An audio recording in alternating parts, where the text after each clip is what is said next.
and Sydney's open relationship. Hey, Daddy. Hello, Mama. Okay, we ready to get into it? Let's.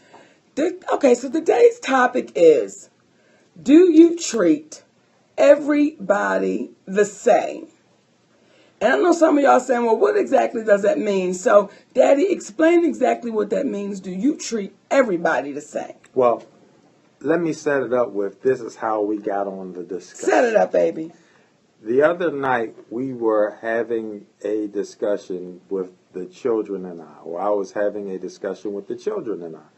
And with one of them, they were acting in a way in which I felt was lacking in effort.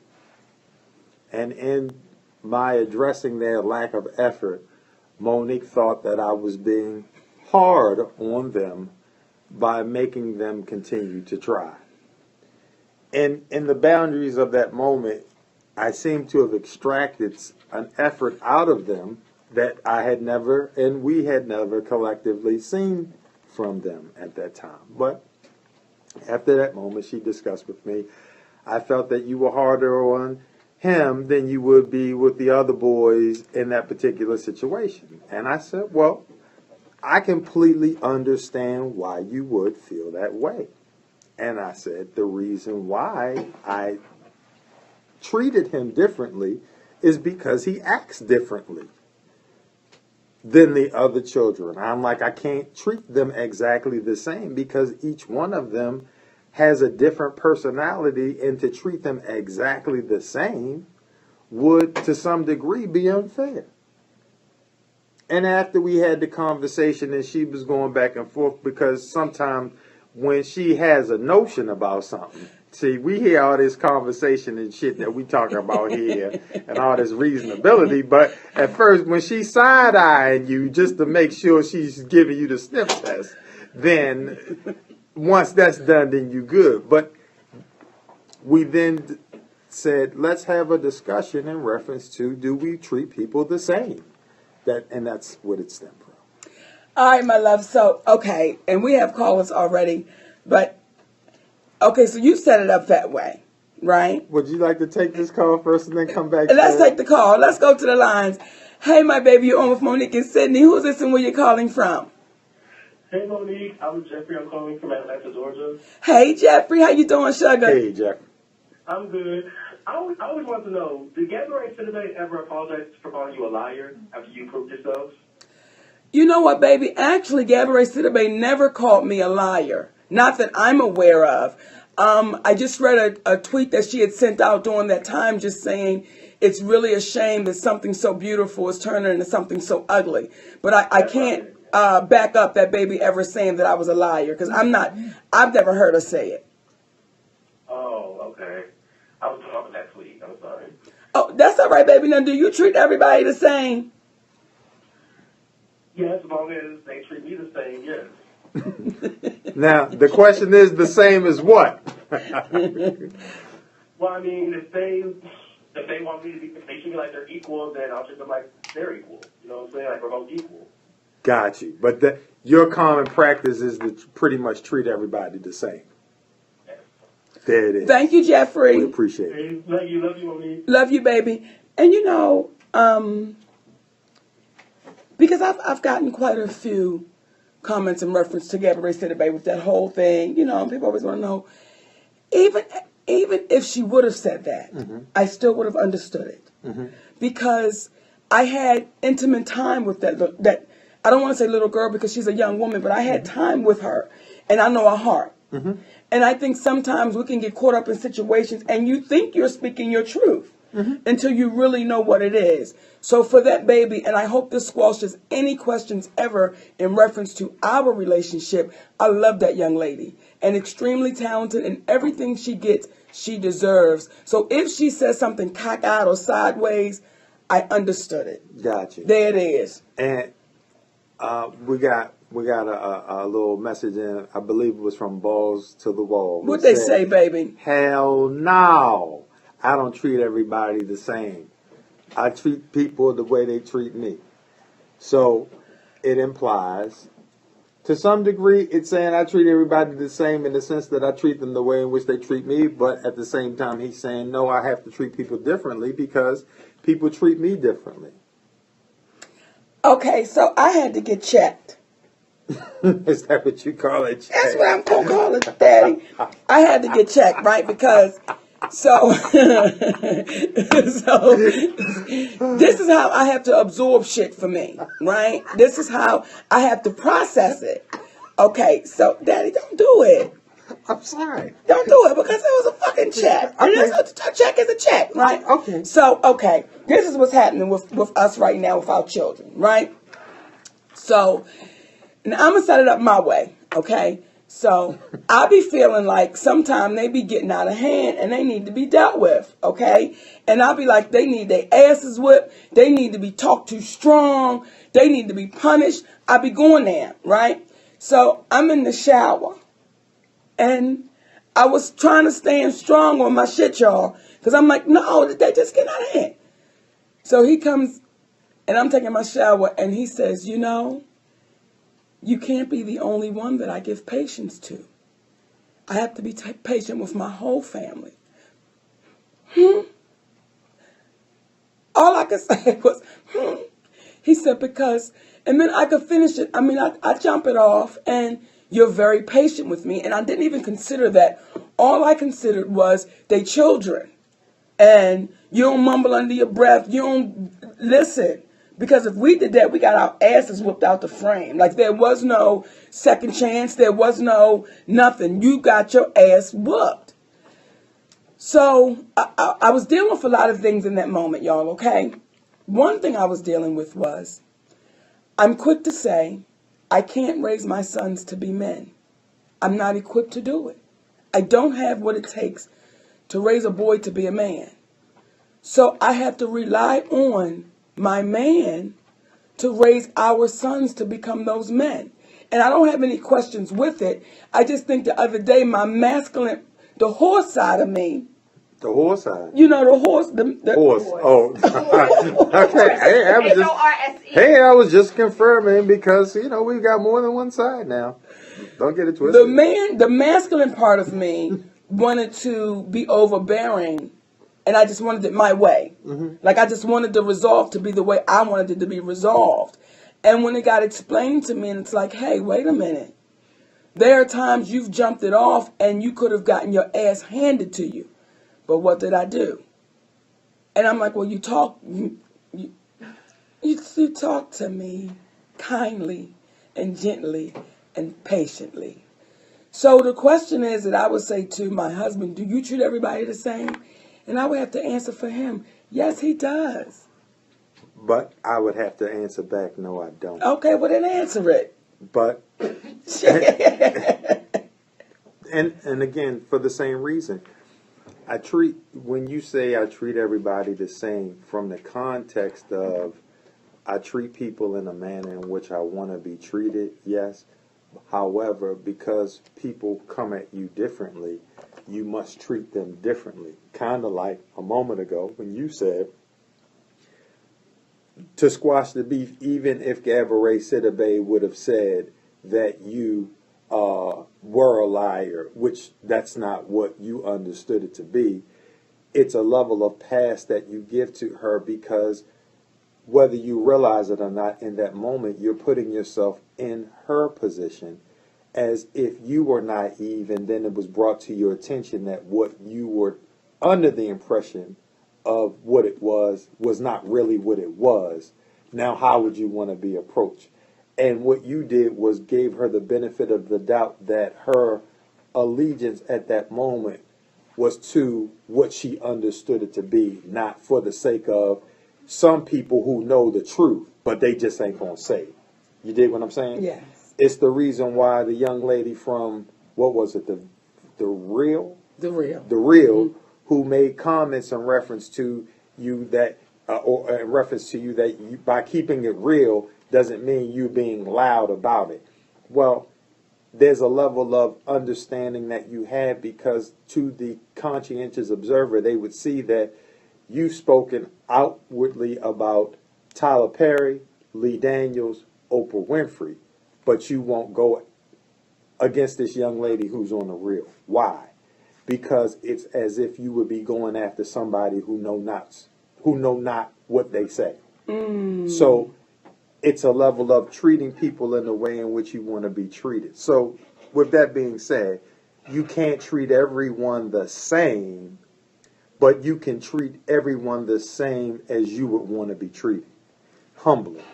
Come on, y'all. We are talking about it today. Do you treat everybody the same? Let's go to the lines.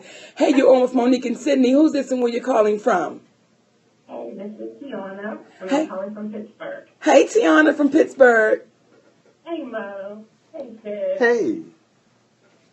Hey, I wanted to call and answer the question, do you treat everyone the same? Okay. Talk to us. All right. So, that's actually a very, very good question. I have two boys. One is a very analytical child. They're 8 and 10. My analytical child, he's very outspoken. He has this demeanor where a lot of things don't bother him. He has thick skin. And then I have my 10-year-old. He is the sweetest kid you'd ever want to meet. He has a soft heart. He loves everybody. Do I treat them the same? Absolutely not. I don't think you can. So I have to agree with Sid. As much as I love you, Mo, and as much of an inspiration as you are to me, I have to agree with Sid on this one. You cannot treat everybody the same. Even in disciplining my children, I can't discipline them the same. When I look at my 10-year-old, he automatically cries. My 8-year-old, I got to grab him, by the shirt collar and say, look, boy, so you cannot treat everybody the same. Yes, you can treat people how you want to be treated. You can be kind to everybody. But when it comes to dealing with individuals, I believe that you have to treat them how they are. Now, my only problem with you is that you weren't there to help me the other night when I was talking to Monique. And where were you at then? Where were you? Where were you when we could have used you? Okay? No, but we appreciate that for real. Thank you, my baby. You're welcome. Love you. And happy early birthday. We're birthday twins. Thank you, sis. Happy early birthday, Mama. Happy early birthday to you. That's right. Thank you. Have a good one, guys. You too, baby. Okay. That's why I say a couple things happened in that moment with me. And what happened, because I jumped out the tub. I was in the Epsom salt soaking, right? And I'm soaking, and they in the bedroom, and I hear Sid's voice go up, and that's unusual, right? So I tried to stay calm. Then I'm like, Jonathan, you better not start crying. Well, at that point, I'm like, well, what is going on, baby? So I jumped. And literally all it was is what we do before we go to bed at night. The boys will say how many push-ups they're going to do, and I do, and I match that push-ups, and we do them together. So one of them has a tendency of slacking on the push-ups. And what happens is there's no slacking, because what we try to teach is the team environment, because you must be able to pull and push your own weight is the lesson that we teach. Because one day, if you're fortunate enough to have a family, you will have to pull the weight of your family. You will have to do things that you're not used to doing. So we figured the best thing to do was to start off with, are you going to sit on the chair with me? Now you love me, but yesterday No, she Daddy. wanted to attack me. Daddy, I loved you yesterday, too. Okay. So, long story short, we got more out of him the other day because we did not quit. But the way in which we did not quit is not necessarily, he's the one that cries easily. As our last caller has a child that does that. It's like, but we've got to push him in a different kind of manner than we do the others at different times, and vice versa. So at the end of the day, I needed some assistance and some friendship from others, because you're sitting there looking at somebody, you trying to explain to them, like, I'm not trying to rip you off. Listen, you gave me $5. The shit cost $1. I gave you back $4. What's the problem? Okay? So, okay. So, I don't have a favorite child. However, the baby we're talking about is really my twin. So I understand all of his angst, if I could use that word. Like I understand his sensitivities and what he's going through.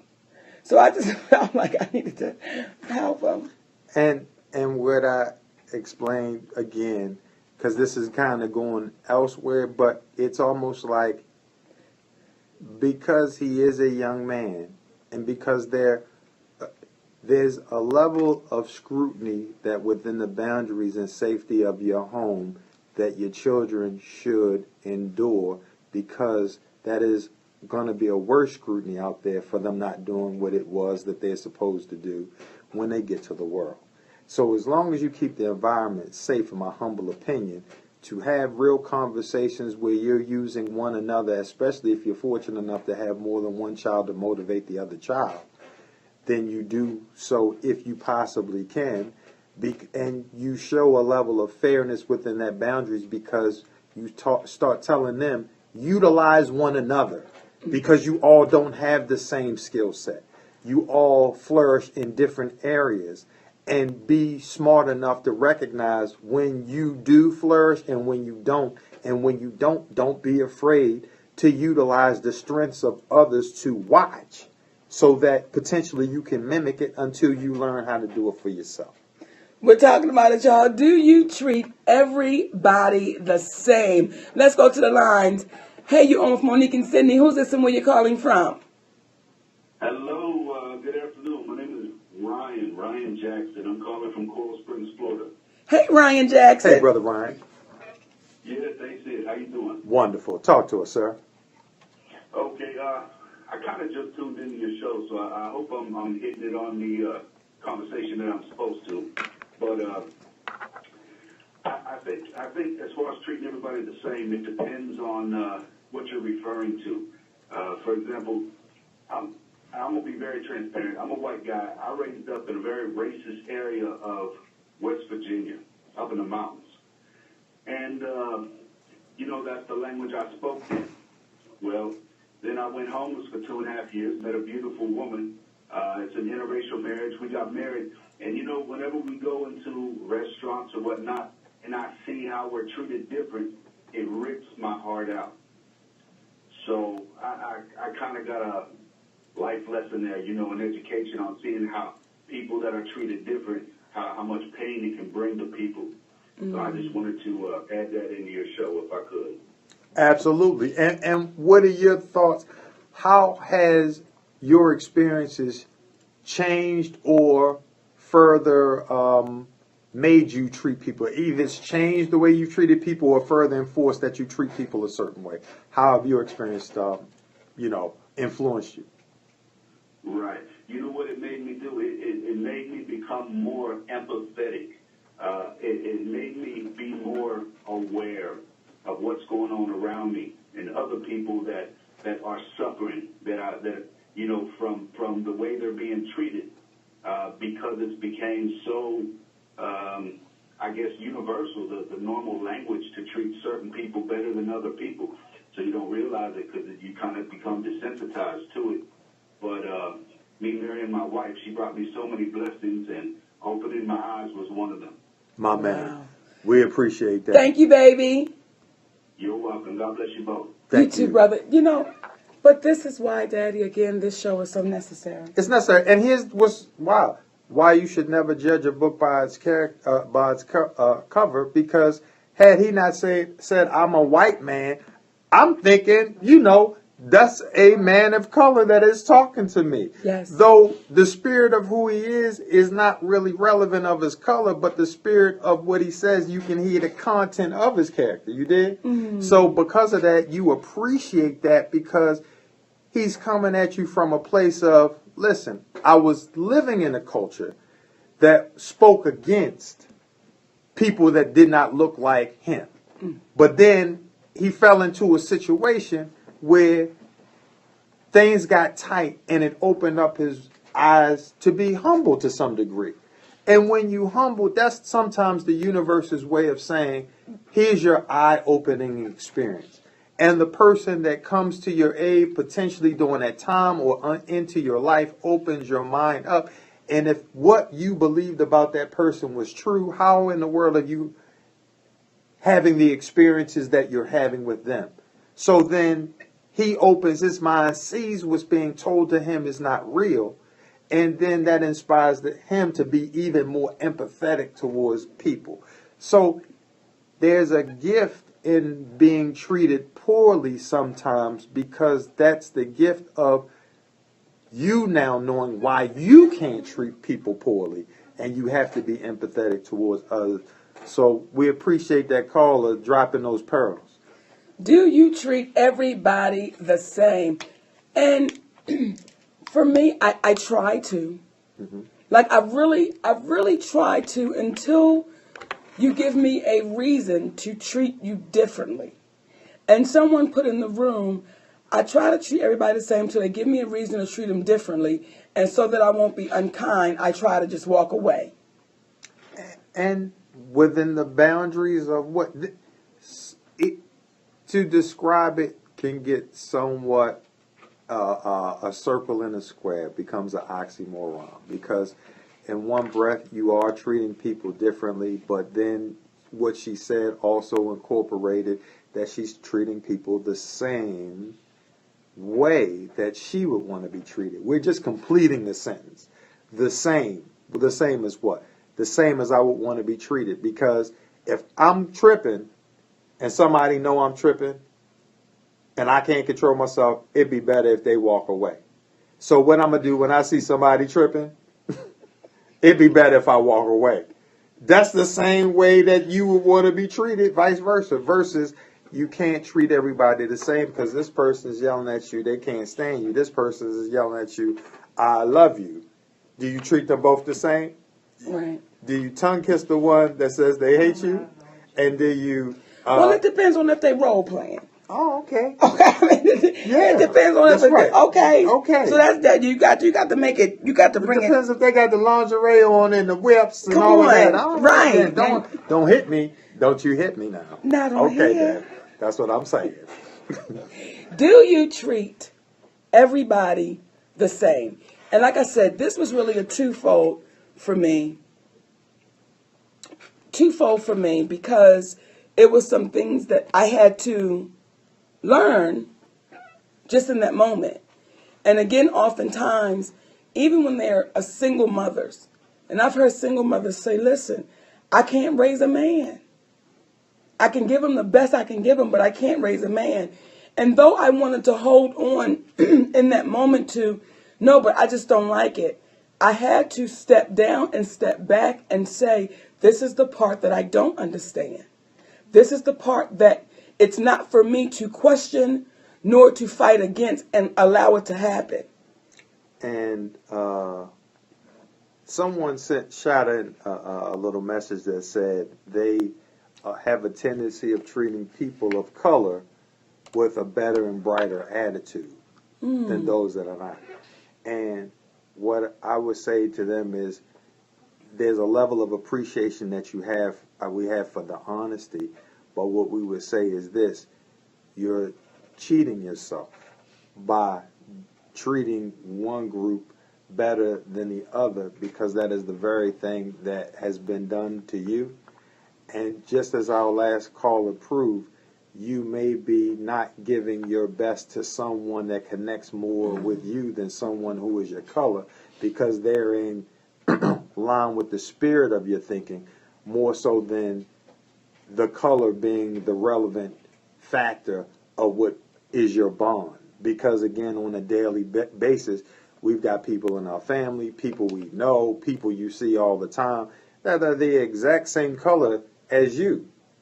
But then someone that is not the same color as you, you find a closer bond, a closer relationship, because color is, again, repeatedly, it is of no relevance. So don't cheat yourself by getting caught up in the color of someone's skin, because of as our last caller just spoke of, he did the same thing. And now, and then hearing him, he sounds like a person of color, but the energy of him is someone that is can relate to, it would sound, a person of color, but because he would be considered not of such, now you didn't greet him in a certain way, not knowing that you're missing an opportunity to have a positive exchange with a warm human being, not just a man who happens to be white. This brings something to mind. The other day we were at the gym, right? And the gym we go to, I guess they do have a special program where they bring some of the, special adults special needs adults into the gym and allow them to work, And I don't think this woman was conscious of what she was doing. But one of the babies was at the front desk working. And a gentleman came up to ask him a question. And before he could even get the question out, she said, oh, he don't know what to tell you. He don't know. And I looked at Rob and I said, what if he turned around and said, bitch, I do know what I'm doing. Come on. And let me fucking do it. Come on. So though we laughed, we laughed hoping that, what happened if he responded like that? But just in that moment, she took it away from him without him even trying, without giving him the opportunity.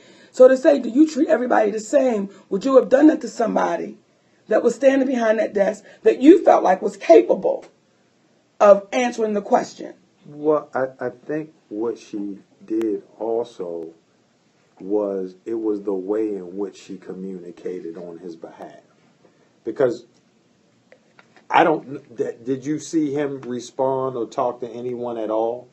Well, he's at the baby. Yeah. Yeah, like he speaks. Right, and right. So it's almost like the first things first is don't elaborate in the way in which you did so loudly about what he can't do.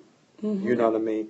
As opposed to coming over there and interjecting or assisting him if you think almost like, let me show you, or you know what I mean? As opposed to just like, he can't do that, let me, you know what I mean? Taking it away from him. But to your point, it's like you said, would you want that done for you? And unfortunately, in her mind, she's thinking that he may not even be able to process what it was that she said on his behalf. You know what I mean? Yes. Like, he's not going to connect that with embarrassment because it doesn't register for him. And she doesn't know what registers for him or not. But it goes back to what you're saying. She's just not considering that individual's feelings. She's just thinking about a condition that she believes he had as opposed to considering his feelings. Do you treat everybody the same? And someone had put in the room earlier, and they were asking about Tyrese. Mm-hmm. And they were saying, Monique, what are your feelings about Tyrese? And this is going to tie into, do you treat everybody the same? If I were Tyrese, I would want to be treated with some love. I would want to be treated with, you know what, let me not comment at all. Because that's Monique's situation. And she got to deal with it. So when you say, do you treat everybody the same, even for the person that's asking the question, how would you want to be treated in that situation? May some people feel like he deserve it, don't deserve it, whatever it is, how would you want to be treated? And I think the moment that we put on those shoes, to regardless of what the situation is, what it is, you might have somebody to say, you know what, I need to be treated fucked up. Because what I did was fucked up. So I need to be treated fucked up. So that be their fate. But you got to always ask yourself, for me, how would I want to be treated? Mm-hmm. At the worst of the worst, the best of the best, how would I want to be dealt with? And I think that could answer people's questions on how should he be dealt with. Let's go to the lines. We're talking about it. Do you treat everybody the same? Hey, you're on with Monique and Sydney. Who's this and where you calling from? Hi, this is Ayana from Philly. Hey, baby. Hey. Hi. Talk to us.